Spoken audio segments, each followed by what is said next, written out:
Corona का संक्रमण दिन पर दिन बढ़ता जा रहा है। WHO के रिपोर्ट मुताबिक पूरी दुनिया में कोरोना का संक्रमण अभी और बढ़ेगा। ऐसे में प्रस्तुत है मेरी एक छोटी सी कविता। कोरोना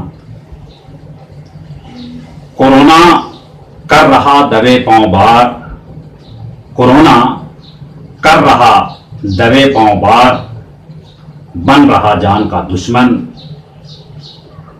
ले रहा जिंदगी। कोरोना कर रहा दबे पांव बार, बन रहा जान का दुश्मन, ले रहा जिंदगी। फिर भी हम और आप नहीं बरत रहे सावधानी, फिर भी हम और आप नहीं बरत रहे सावधानी।